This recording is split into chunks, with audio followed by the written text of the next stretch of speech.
how many individuals make up a family.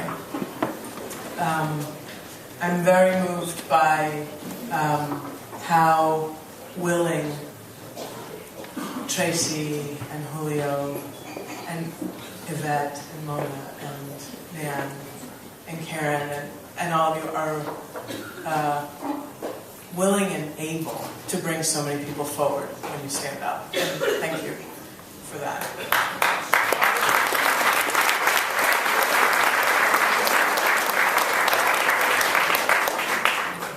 It was very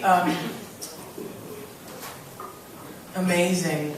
What's amazing, oftentimes when we have these kinds of events, we're talking about things that have already happened.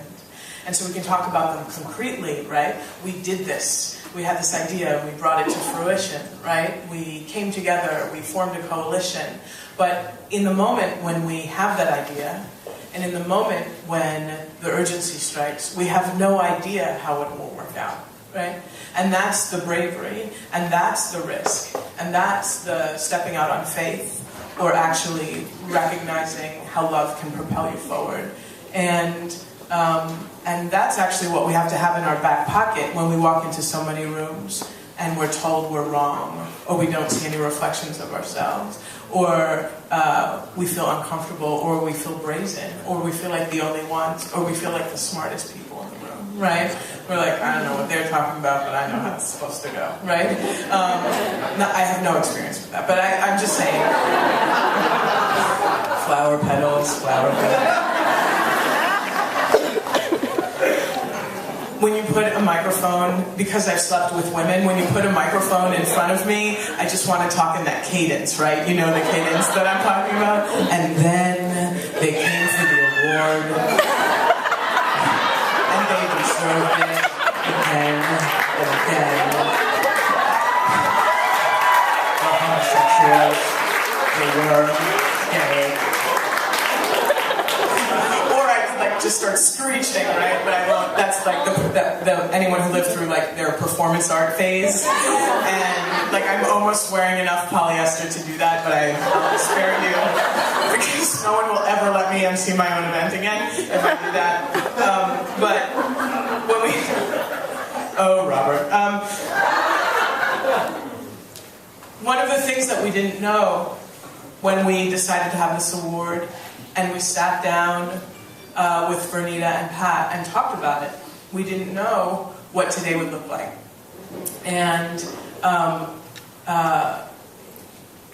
we understood there's no one who we have reached out to in this community. And by this community, I mean across the country, who, when we announced that Vernita was one of the recipients, I can't tell you how many people emailed me and told me she was their best friend. And meant it. And I believed them. I can't tell you how many people who are connected to me who I know from past lives, basically, who said, I didn't know, oh, you're with Astraea? I didn't even know you were with Astraea. But because you're connected to Vernita, that's how I found out. That's what you're doing now? Like, I'm proud of you, right?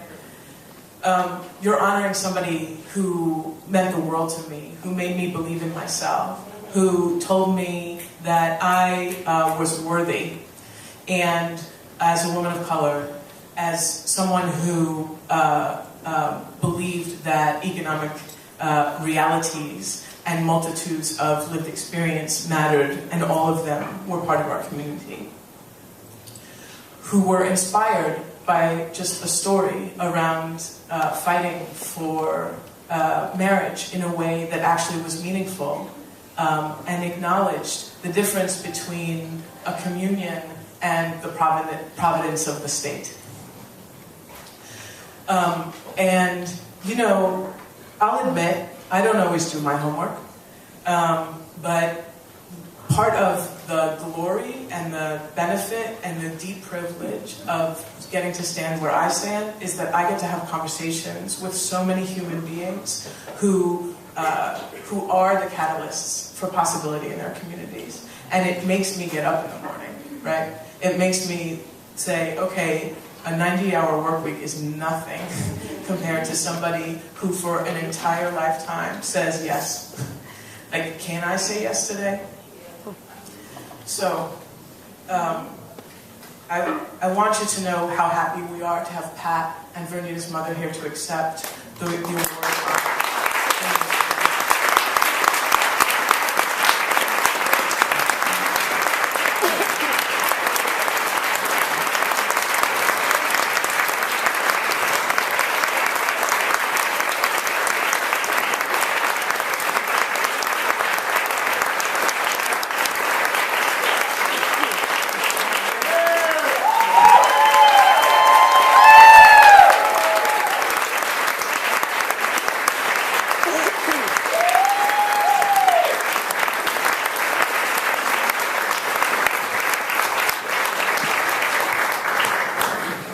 We're going to watch